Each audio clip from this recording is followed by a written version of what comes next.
Good afternoon and welcome to today's webinar, which covers the topic of shifting from lead generation to demand generation in the B2B space. I am delighted to be joined by Alice Corsi, who is Group Chief Marketing Officer at Cognism and author of the fascinating series Diary of a First Time CMO, which is now in 2 volumes after a hugely successful 5 years in that role with Cognism. Alice is an experienced and talented B2B SaaS marketing leader, specialist in knowledge in demand generation and growth acceleration. And she uses a data-driven approach to maximize revenue for Cognism across every channel, focusing on creating a predictable and scalable blueprint for success. During her time as CMO at Cognism, Alice has transformed the marketing function from a more traditional lead generation engine to an excellence center for profitable data-driven demand generation. I know from our offline conversations, Alice, that the shift wasn't easy, but your commitment to that shift towards demand gen is now supercharging Cognism's growth and the predictability for that growth. So I really wanted to get you on today to have a chat with you, both for myself as a marketing leader as much as anything. And I know that many of our customers, prospects, followers will be interested to hear your story, because we are all juggling the same challenges. Welcome. And to start off, I would like to chat to you a bit about what you see the differences between lead generation and demand generation. Thank you. Yeah, great to be here and talking on my favorite topic. So yeah, good question. I think everyone terms these things a little bit differently and can get a little bit stuck in the weeds of what do we really mean by this and what do we really mean by that. But I guess for me and from my perspective, when I think about lead generation, the key is kind of in the name. The real focus is just on generating MQLs or leads, whatever you want to call them. And so that means that you get into a mindset of leads being kind of the leading part of the strategy. And so you go down a route of working out how you can generate as many of those different types of leads as possible, whether they're content downloads, event scans, or also demo requests. And I think that what becomes very difficult when you're doing that is to then actually build scalable demand. Because when you're focused on generating large volumes of these types of leads, it means you just inevitably get trapped in this MQL hamster wheel, and you're hamstrung by these lead targets that mean you have to focus on kind of and executing on outdated tactics, really, like ebook downloads and that type of thing. So for me, that's kind of the key difference. And when I think about demand generation, it's more about how can you build brand at scale, not focusing on leads. You really take the focus to revenue, and how can you be a revenue driving marketing organization that's building demand ahead of time so that you can consistently deliver those declared intent direct demo requests consistently month over month for the sales team. Yeah, I think that's a really interesting point that you make that, because I was actually thinking back to, clients that we deal with across the business and the way that they are measured. And there is still very much this, I suppose, lack of privilege for marketing in that they don't get to see the end-to-end picture. Like, many marketers don't ever get to see the revenue that comes from their MQLs. And that creates behavior of, well, I just need to generate the MQLs. Like, it doesn't really matter what goes on beyond that point. So just thinking about that, is there a job to be done by us as marketing leaders to make sure that we have access to every part of that customer journey right through to revenue, rather than just what stops at what we deliver? For sure. And that's an educational piece. I mean, I think it becomes super clear to those people, at the table around you, that you can't really do your job effectively if you don't understand the outcome of it. Because what's an MQL if it doesn't convert? And how do we know if we're efficient? Well, we need to understand where that MQL goes, what the conversion rates are across the funnel, and how it differs from other types of MQLs that you might get as well. Like, if you want to make those informed strategic decisions, you need access to that kind of data. So that just having that conversation should make it very apparent that that's definitely necessary, and they should also want to look at that and see that too.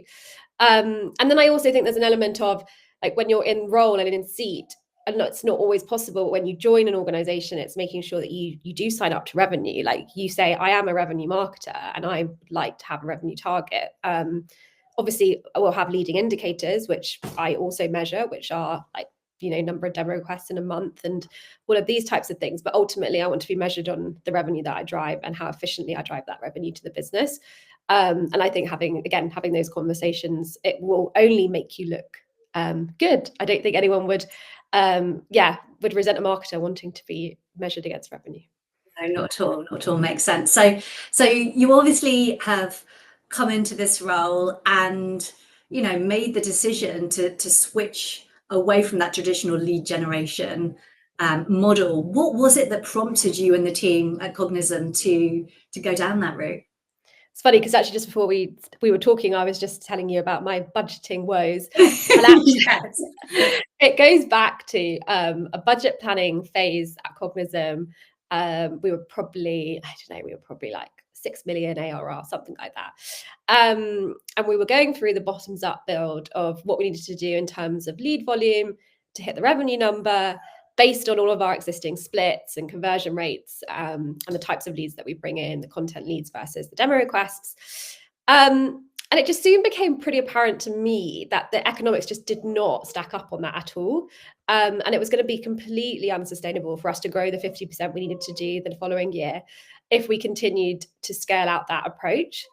So that was number one thing. So it was just like a maths problem first and foremost, which is always fun when you're a marketer. And then secondly, I was also just like acutely aware that the way that people consume information, including myself, had just starkly changed.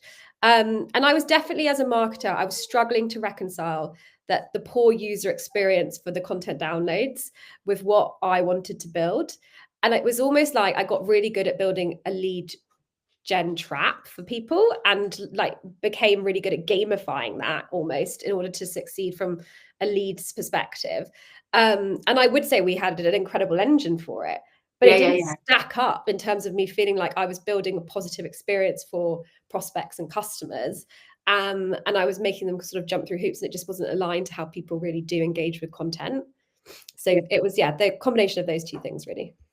Okay, and do you think that you've obviously mentioned how you behave and that influencing the way you wanted to craft that journey, like buying behavior has massively evolved over the last few years. Like it's not even the last few years, it's probably the last 10 years. Like, you don't actually have to speak to a salesperson at all until you're like literally have got full approval from your organization. Like you can do all of your research. And that's what we want to do. But did that play a big part in you changing the marketing approach? Yeah, definitely. I think if I was to like boil it down to the changes in the buyer behavior that made me think, right, things have to be different, is that first and foremost, you're right, how they research and consume content was so different. And then also what they expected from you as a vendor and for their buying experience was also completely fairly very different. If we think about like B2C experiences, it's always the way, but B2B we're always so far behind. And I think this was a great example of how in B2B we actually had just overcomplicated a whole load of it. And it was possible to simplify that experience massively for prospects. And a lot of that was self-serving. So when I guess when you're starting out in a scale up, a lot of the things that you have to look at in order to make a difference and an impact can't necessarily cost money. And I remember one of the projects that we kicked off was, how are we going to improve buyer experience? How can we streamline buyer experience? Take out cost ultimately for the company in that process and journey, but also make it better for our customers. And both of those things can happen. And we realized that there were so many elements of it that were just totally self-serving when we looked at every part, every interaction that a customer would have with Cognism, and if it was actually beneficial to them or to us. And the weighting on that was crazy in favor of us versus them. So that was a great exercise, and it was kind of very, very apparent to me that things had to change. So alongside what we've done from a like go-to-market marketing perspective, we've also echoed that in the buying journey and tried to, I've had big battles, and some of them I've won, some of them I've lost. But one of the things I did win was rolling out direct routing for leads of high value accounts to an AE, so we don't have to have a qualification step, and those types of initiatives. And so that has become kind of core to our approach as well. And I think we still got lots, there's still a lot of room to do even better. But you have to walk before you can run, I think, with all these things. Yeah, so I've got two points that have come into my head there. So let's put a pin in the AE bit, because I'm fascinated by that bit, because as an organization and many there is always a qualification process. There's your ICP, what you have to go through to ultimately get somebody through to sales. So I'm interested to talk about what you did there, but also I think the point that you made about, we were going through this budgeting process and looking at how we generated leads, and recognized that if we continued to push the volume on the types of leads that we were generating, that wouldn't give us the growth that we needed, and that those leads were more self-serving. So what you were doing is creating that volume anyway by forcing the customer into the behavior of a lead. Yes. So content download or some sort of interaction. So they got their value exchange from you by always having to become a lead or sharing something of theirs. And you said that just wasn't going to work to drive the revenue goals you wanted. Yeah, so to give the context, the numbers of that. So what I did is I went through a process of splitting the funnel and looking at the two different types of leads in very different lenses. So we had content downloads, I just called them, that was just the name I gave them. And then our direct demo requests, the declared intent leads. And what I found was that 1 in 500 content leads converted to revenue, so converted to a deal one, whereas 1 in 25 of the demo requests converted to a deal one. Yeah. And so that, you can see the math there. Suddenly I was like, gosh, this is crazy. And when you looked at the lead split, it was something like 85% of the leads were from content downloads, but only 25% of the revenue was from content downloads. So straight away, I knew what the problem was, and I knew that this was a super inefficient engine, because not only that, you have the sales people who are spending all of their days calling those leads. And we'd got to a pretty good, I would say, again, engine on that for if you are going to run that motion. We had dedicated role that their only focus was calling these content leads. They got really good at that playbook. They had strong conversion rates as far as you can get with a content download. But equally, it was still not an efficient use of time at the scale we were going to need to hit those revenue goals. Yeah. So you could, I guess what you saw is, well, if I just got a certain percentage, a much lower volume, additional amount of demo requests, I could massively reduce what we'd need to get from the content, and also save a huge amount of budget and resource by not needing the sales team to actually create all those opportunities themselves, because they would be receiving much more qualified, almost sales ready opportunities. Exactly that. Yeah. Okay. And just going back on the point you made about getting really high value demo requests straight through to an AE, what's the process there? So they don't, the AE has a connection straight into your inbound process, or is there a team that processes and then filters it through to the AE, or are they just picking them up as they come in?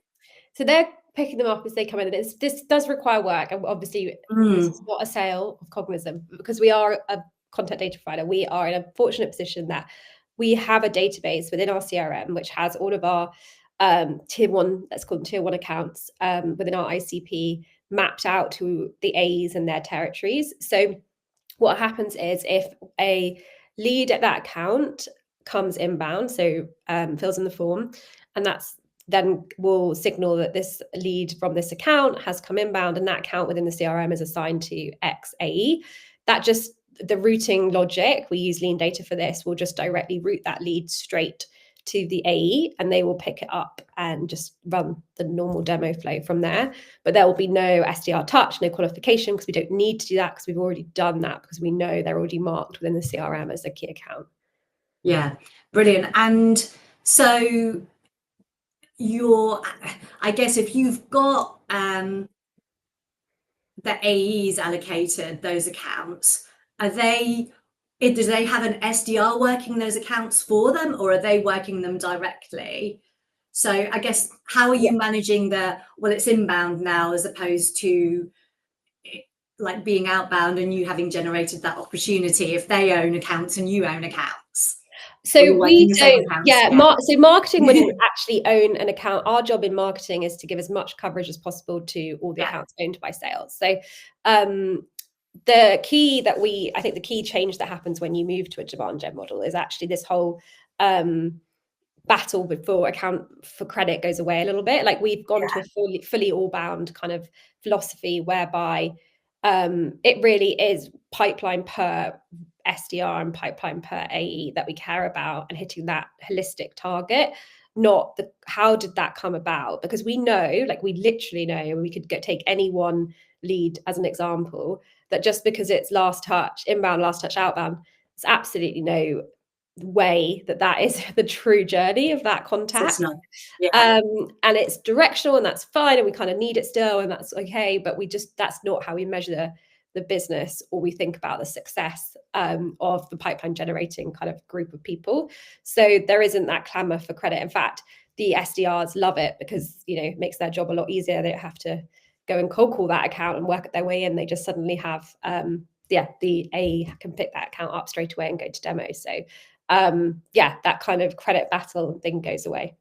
Yeah, and I think that's really powerful. And so going back to the point that you made earlier about having a revenue target that you're focused on, you're sharing that revenue target with sales. Ultimately, you own that together.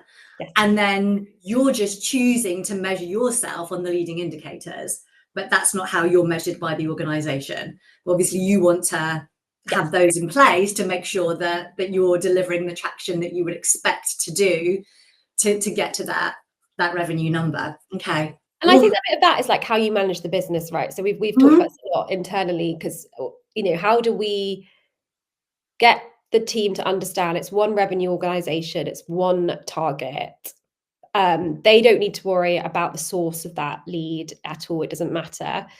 But at the same time, myself as the CMO, I will use leading indicators to help me understand where there are areas of the business that are falling down against a plan that we put in place based on the historical data that we see, just because those trends are important and they're early signals that something might not be right.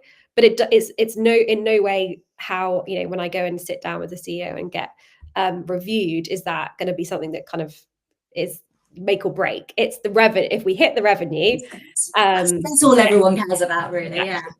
Yeah. Okay, so thinking about you starting on the journey of that shift, the organization is used to a volume play, and they have been focused on a lead gen model where there's been information shared. So you've been generating leads by like gating content, capturing forms, etc. So you switch that off and you say, right, we're going to focus on demand. We're not going to just create loads of poor quality leads, but then your volume just goes. And so how did you manage during that time to balance the change that you wanted to make with, giving away value freely with that demand gen approach, but also needing to drive measurable ROI from your marketing efforts? Yeah, so the transitional period is one which you really do need to get quite mathsy in a spreadsheet and work out. I think step one is, first of all, validate the hypothesis. So my hypothesis was that I believed if I took a fair proportion of the money that I was spending on these content campaigns into ungated, always on all educational content, that I would start to generate enough of the direct demo declared intent leads to cover the gap, because I knew they converted so badly anyway. So actually the revenue gap was really small. It was like that 25%. Okay. So when I looked at it from a revenue perspective, I was like, that doesn't feel too difficult to me. But first of all, what I took was one region where I had a pretty autopilot lead generation machine running, and I just turned off any campaign that was in any way inefficient. So I think I set the barrier of, if the cost per lead was over $10, turn it off. And then I reinvested all of that savings into this kind of always on ungated approach. And I used incrementality testing over that period of 3 months to showcase that with that spend redeployment, the average number of demo requests that we got per month went up in proportion with that increased spend on the ungated piece. And actually, interestingly, we were able to maintain pretty similar results from the content engine just by optimizing for just the one or two really top performing campaigns as well. So we actually didn't really lose anything, and we already had proven out that sort of building that demand ahead of time can lead to that improvement in demo requests as well. Yeah, because that I think was going to be my question from a sales perspective, that volume's dropping, like what are we going to do? Like, but actually you saying, well, no, look, I'm going to give you it's quality above quantity now. And how did you manage that process with like the AEs and sales to educate them, like this is the journey I'm going on, so it is going to be less, but you're going to be able to convert much more? Did you present all of that to them in advance? Yeah, definitely. And again, it was about, I think, way ahead of me actually even making the change. What I was doing was showing the split the funnel metrics and the different conversion rates from the 2 types of leads that we had. And I guess I was gently signposting that this didn't feel super efficient and there was probably a better way. And again, what I was also doing was looking at the conversion rate of our pure outbound efforts as well. So just like dial to meeting booked. Really, as over time, they got so much closer to the content download conversion rates that it actually it wasn't any beneficial signal really, just having a content download to actually just cold calling. So in the end, it was quite easy, because it just became, look, where there are content leads that can supplement, where there are demo requests that can supplement, great, you go and close those or put them in. Otherwise, you are doing your outbound to hit your target. So it was just like an evolution, and it didn't just turn the tap off overnight. It happened over time. The comp plans changed over time as well as we iterated too. And ultimately people were much happier as well. So it wasn't too hard. Yeah, great. So then moving into a new way of working, did that require a restructure of the marketing team or changes? And if not, if you were able to work with what does the structure of a great demand gen marketing team look like? Yeah, so we've been through evolutions of this. This obviously depends on your budget and team size, I think, as well. But I'll focus on some of the key areas and the things that I think are super important to get right. So the first thing was when I thought about content in this new world. So before, we just kind of become this ebook generating machine. And then we also had like our SEO content play as well. And so we kind of had like a couple of writers who were pretty much just like desk research, long form content generators. And that was kind of what they were very good at. And that was great for the time that we were in. But with this new approach, what I knew it needed was, first of all, I needed specialization from the content perspective. I needed them to deeply understand the audience. And because we actually target both sales and marketing, I needed to split the roles so that there was someone focused on the salesperson and there's someone focused on the marketer. And I actually asked them to go away and act like journalists. And I think this was like a real mindset shift, which was like, if we're really going to make impactful content, given that at that time we were fairly small and unknown, we have to find the story. Like, we have to find the things that are truly interesting to our audience right now. And then we have to find the people who are talking to that. And that was the really important bit, because if we just do desk research and write up this story, but there's no subject matter expertise behind it, it's not going to work. So that was key. We had to have people who were happy to kind of go out and find the influencers around those subject matters and those pieces of content, and be really comfortable kind of prospecting them almost and getting them to contribute, and then building that content from there. And then the other aspect of it was that also we needed content in multiple formats. So it was gone with the days where it was just like the long white paper and the blog. much more interesting was writing, shorter copy for the newsletter, for video scripts that we were creating, for like other shorter forms pieces of content that we were producing. And so we needed like multimedia kind of content people as well. So that was like a big shift, and we specialized the content role and the SEO role because of that, because it was very different at this point. So we call it a demand gen content manager or exec now. That's what the role is called. They're specialized in a persona, and they're experts in multiple forms of content. So it can't just be, blog writing. Sorry, do you have questions before I carry on? Oh no, well, I think one of my questions on that topic was, well, it's not a question, it's more of a statement, because like you said, like it sounds like you made huge steps of value exchange, because what you were doing previously was what I would call curating content. So stuff that already existed, taking that and developing it, adding your spin, but ultimately just putting it into a Cognism format, whereas now it's original. Yes. So you're creating original thought leadership, which they're not hearing anywhere else. And you've removed the need to gate. So that's a really nice play for the brand, isn't it? It's like, we're getting way better than we ever got before, and nobody's making us jump through hoops to get it.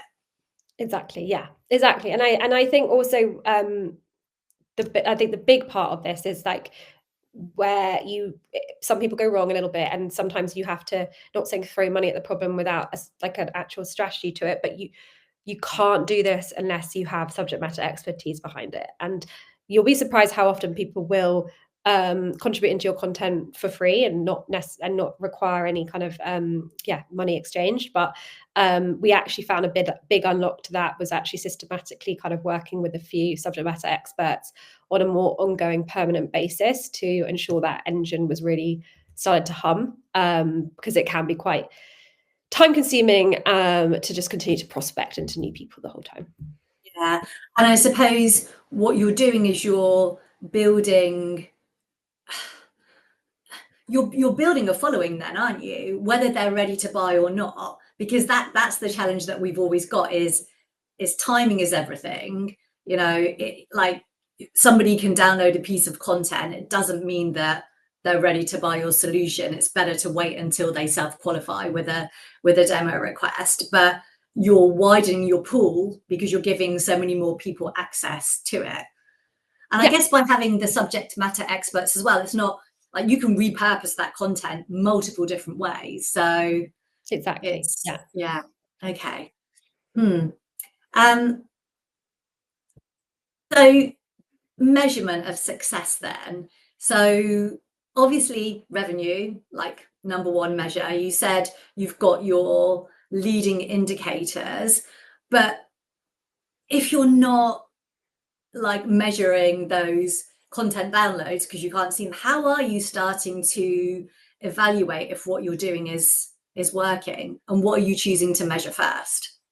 Yeah, so I'll start with like top level, like things like I think about when I'm thinking about what I'm going to present to the board, or like a state of the nation of marketing and that type of thing. So at first it starts with revenue, and then I think I look at how efficiently are we generating that revenue, because we can all generate revenue if we spend loads of money.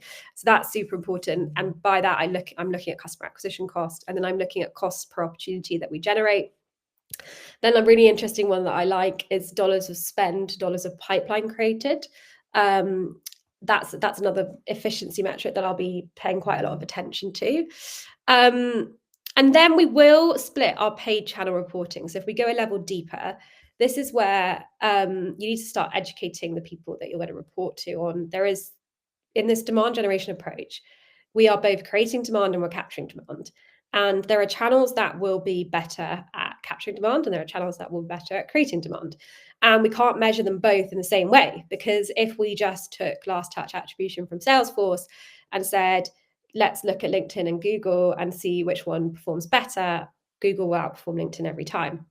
But that's not what LinkedIn's there to do in our strategy and approach. So by splitting the objective and then putting the channels underneath that objective, it becomes much clearer, I think, and more easy to understand for other people. So then we'll have KPIs based on what we're trying to achieve. So in the create demand bucket, let's say, we have LinkedIn, which is one of the core channels.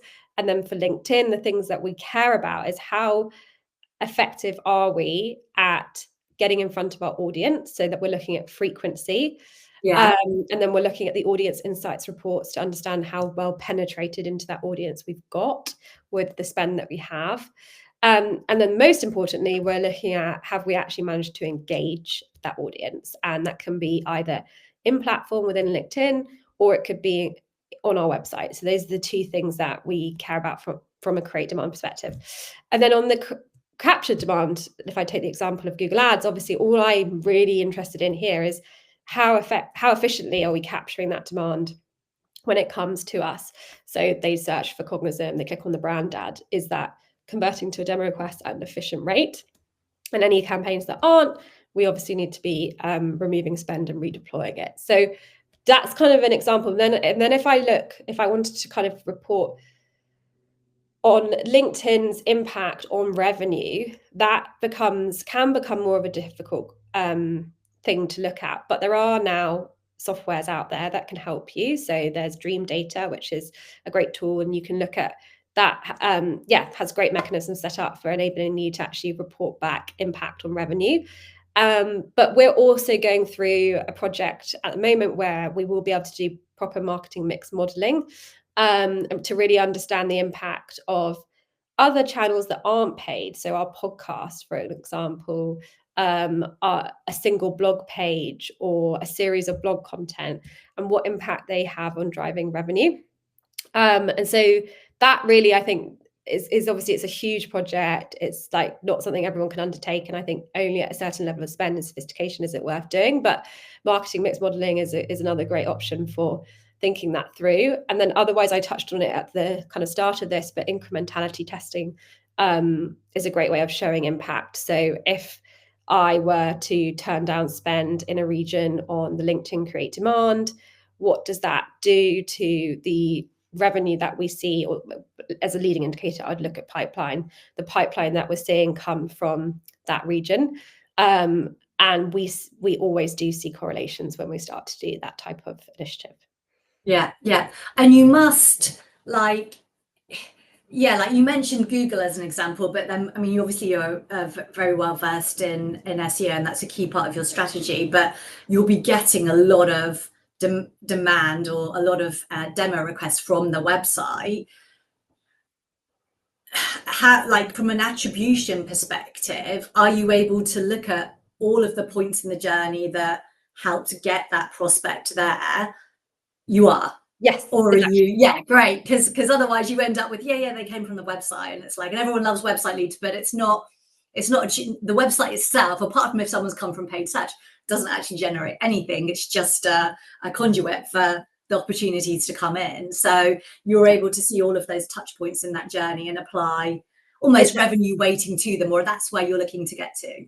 That's exactly where we're looking to get to with the marketing mix modeling, but we can see all of those different touch points and understand the distribution of them. We can, and we can, like, already we've got to a stage where we can kind of have a rough feel for the different impact that a certain thing plays within a journey, and that's like Dream Data, or is it Pardot that you used? So Dream Data, you can see these journeys, like they have a really, really great visualization of a journey from an account or even on a contact level. So that's really powerful, if nothing else, just to illustrate the facts. So what I always do actually in a board deck or a presentation, I will always screenshot like our biggest enterprise deal that we've just maybe closed that quarter, and just showcase the journey, because it just is a very powerful illustration of how complex this is, and that it is so far from last touch attribution ROI.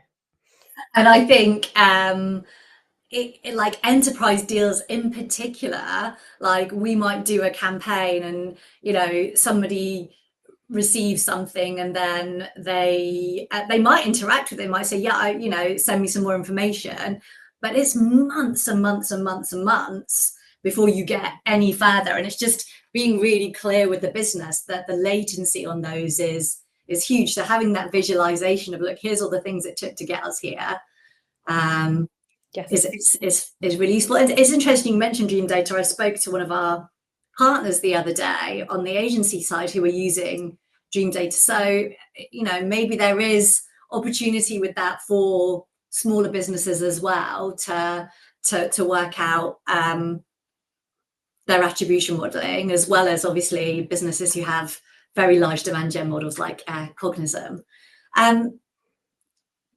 So we touched on this earlier, and it sounded like it was having a really positive impact, but how has the shift to demand gen changed the way that marketing and sales teams work? And you know, what's your relationship like with your VP of sales and your teams with the SDRs and the AEs? How does that work?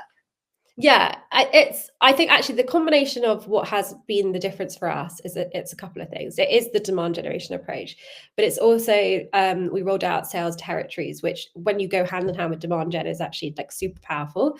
And then on top of that, I would say it is like fully operationalizing in the organization this whole notion of all bound. So all three kind of come together really nicely in order to build this idea of just one revenue organization all working towards the same goals. And so actually, like, me and the CRO have an amazing relationship, actually. It's like, I think we both hold each other accountable as and when we need to. You know, if pipeline is down, that of course, like, I'm the first port of call there to come to and to look into why that could be. And, you know, we will work together to solve that problem. Equally, if we're tackling a situation where, you know, we might have an overperforming region and pipeline might down somewhere else, that's where we can have joined up conversations around, why don't we take this spend and why don't we allocate it back in here? Because actually we're overperforming here, so we don't need it there.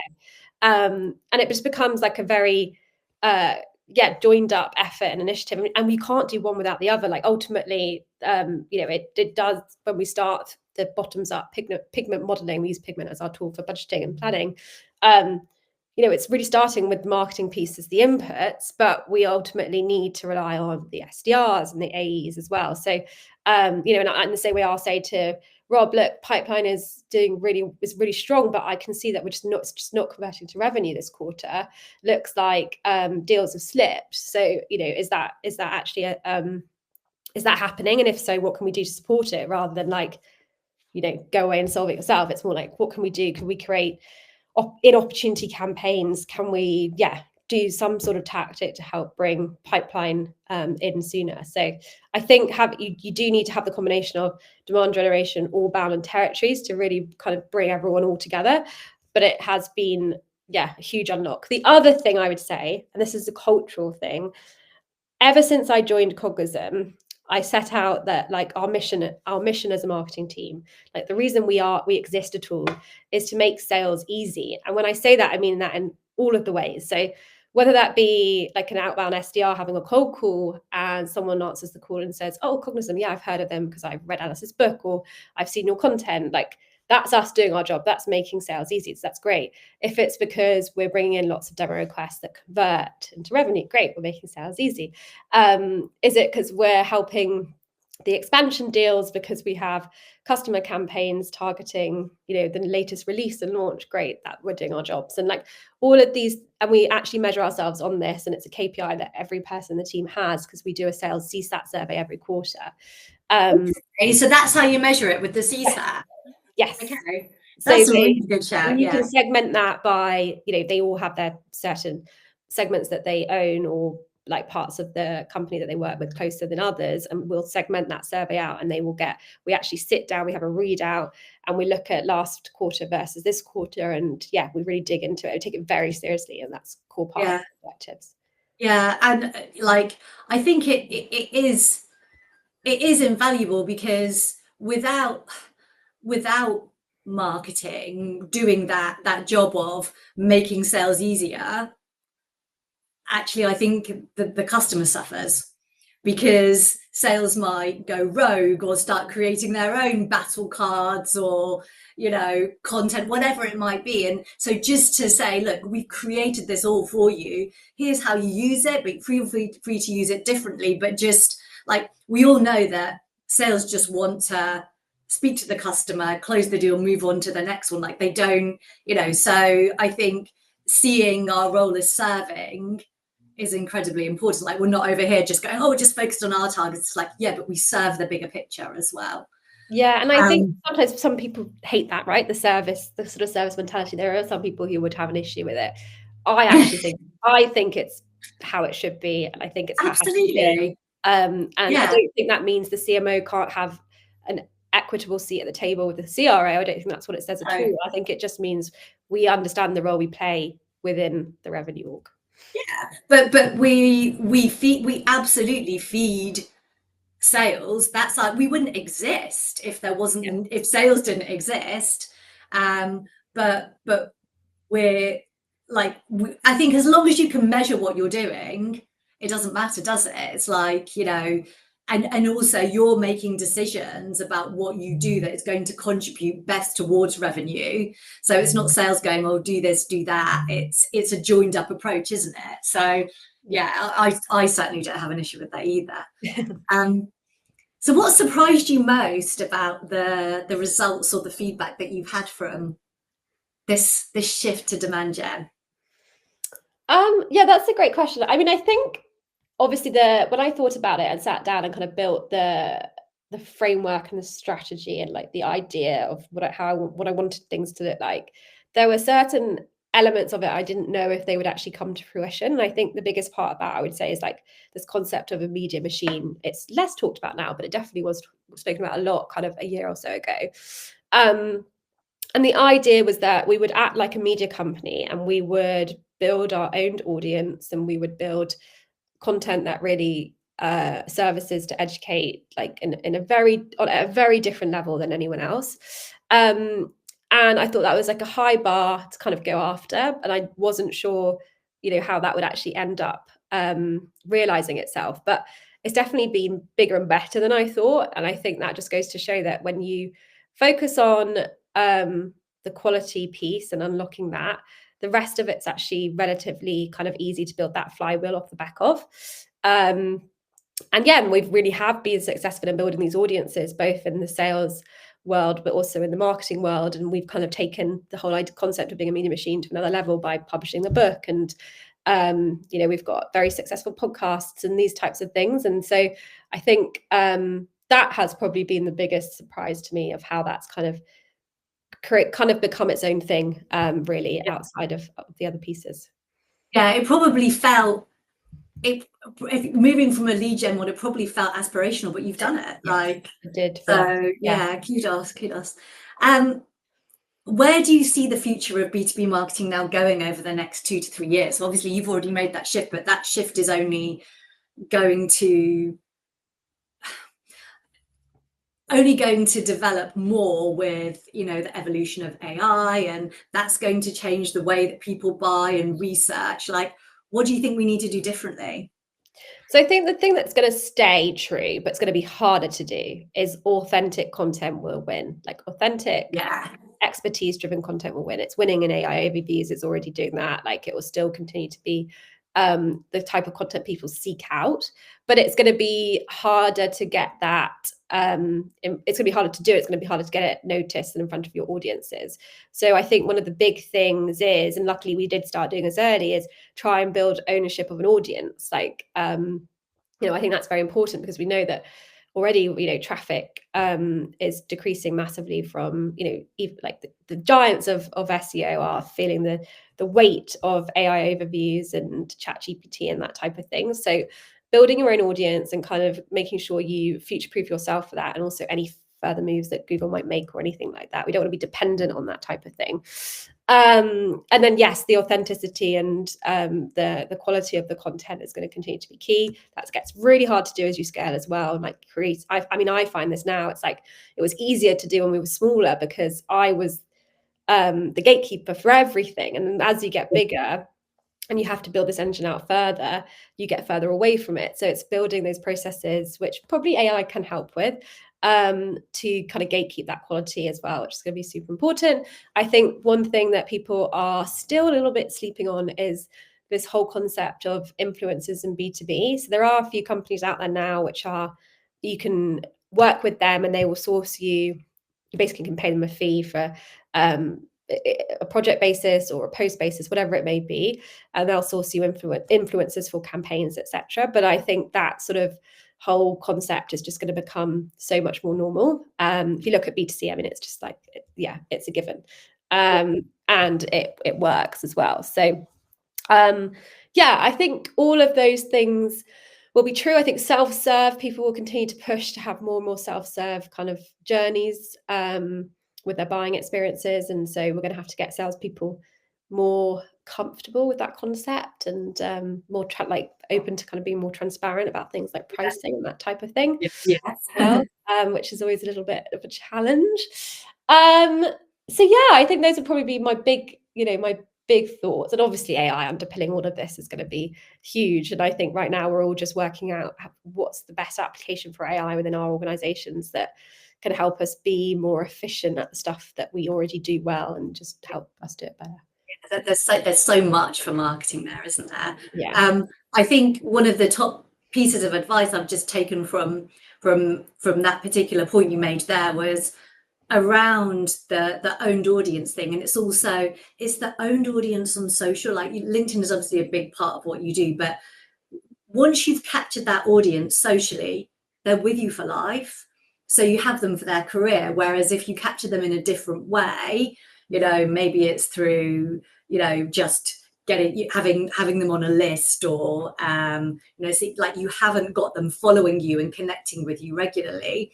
You'll have them in that job, but then you lose them when they go to the next role. But if you've got them socially there, and especially if you've helped them out at the start of their career, they're always going to connect there and come back to you. So yeah, I think that's a really important piece to like keep an eye on to ensure like that continued growth. I think it's so last question. Oh, go on. Well, I was just going to say on that point, like the owned audience one it's always what I love this so much. And I think that it's interesting one to start talking about when you're talking to the board and talking to other execs, is like try and put value on that. Like this is the fact that we have this many eyeballs in our like owned audience. This is this is what it would cost us to do that in another channel, or like just start talking about it, start talking about the power of it, because I think it can be completely lost otherwise. But it is, I think, crucial, and it's only going to get more important. Yeah. I'm going to write that one down. What advice would you give? This is my final question, because like I had so many things I wanted to ask. I had to like cut it down, but like it's been a great learning experience that I know I'm really happy to share with our audience. What advice would you give to CMOs or marketing leaders who are just starting to explore their demand generation journey? What would be, I mean, it could be one piece of actionable insight, it could be two, like, but what would you say are the top pieces? Yeah, I think first of all, I would just say, like, don't overcomplicate it. Think about what you're trying to achieve when we talk about if you're starting a demand generation journey. I think what you're saying is what you're trying to do is you're trying to move to a place where you're educating your audience always on all the time, understanding that only 5% of them are in the market to buy at any one time. So really think about splitting your approach into the create demand and the capture demand. Split your strategies into the two things and your channels as well. And then think through what are the most impactful tactics that you could execute right now in each of those categories. And then what are some of the longer term things that you can do? Because obviously that capture demand piece is actually, don't lose sight of it, because it's super crucial. It keeps the lights on. It's what gives you the ability to actually do the fun stuff in the create demand thing. And I think I would also say, like, you have to kind of earn the right a little bit with this stuff. So the reason that we got the freedom, I suppose, to start the migration is because we consistently hit that revenue goal. So make sure you don't lose sight of the targets and goals, and don't kind of use this as like an opt-out. But yeah, kind of earn the right to do so, and then think about how you can walk before you run into it, and think about the two strategies in their separation and the tactics that you could build within each. Yeah. Okay, got it. Well, Alice, fascinating to chat to you today. Thank you so much for sparing the time to join me. Love to have you on again soon. I'm sure that we've got lots that we can talk about, but I will let you go and enjoy the rest of your day. Thank you.